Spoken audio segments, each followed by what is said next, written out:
आकाशगंगा में कई खत्म हो रहे तारे हैं जो छोटे ग्रहों के अवशेष होते हैं। ठोस पत्थर के गोले के बतौर ये किसी तारे पर गिरकर खत्म हो जाते हैं। तारों के वायुमंडल पर नजर रखने वाले वैज्ञानिकों के मुताबिक ग्रह पत्थर के बने होते हैं, लेकिन इनमें काफी पानी भी होता है।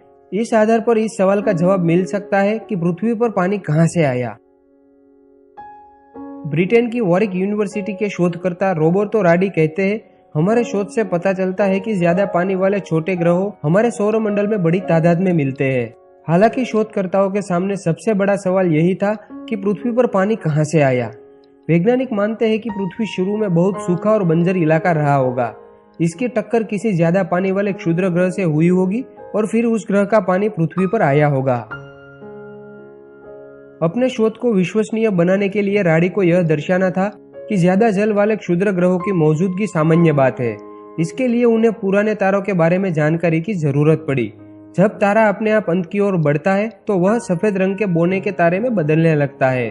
उसका आकार भले छोटा हो जाता है, लेकिन उसके गुरुत्वाकर्षण बल में कोई कमी नहीं आती।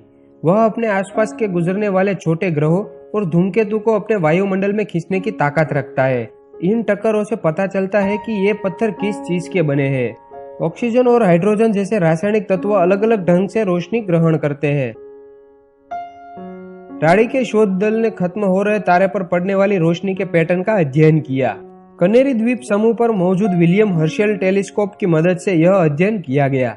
राडी और उनके सहयोगियों ने 500 प्रकाश वर्ष दूर खत्म हो रहे तारों पर शोध किया।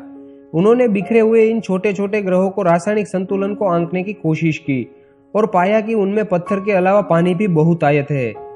रॉयल एस्ट्रोनॉमिक सोसाइटी के मासिक नोटिस के इन शोधकर्ताओं ने लिखा, काफी पानी की मौजूदगी वाले क्षुद्र ग्रह आकाशगंगा के दूसरे ग्रहों तक जल पहुंचा सकते हैं। राडी का निष्कर्ष था कि कई सारे क्षुद्र ग्रहों पर जल की मौजूदगी से हमारे उस विचार को बल मिलता है कि हमारे महासागरों में पानी छोटे ग्रहों के साथ हुई टक्कर से आया होगा। हाल के सालों में अंतरिक्ष वैज्ञानिकों ने हमारे सौरमंडल के बाहर कई ग्रहों का पता लगाया है। केपलर टेलीस्कोप ने अकेले 1000 से ज्यादा ग्रहों को ढूंढा है। ऐसे बाहरी ग्रहों पर भी जीवन हो सकता है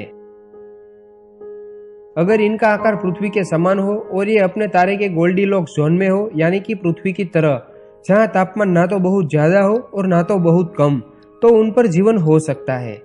शोध के सहलेखक और यूनिवर्सिटी ऑफ फॉरेस्ट के प्रोफेसर बेरिस गैंसिक के मुताबिक जल वाले क्षुद्र ग्रहों ने संभवतः ऐसे ग्रहों तक भी पानी पहुंचाया होगा।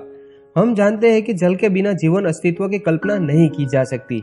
हालांकि गैंसिक यह भी मानते हैं कि अगर किसी बाहरी ग्रह पर जीवन होगा भी तो उसका पता लगाना बेहद मुश्किल काम होगा।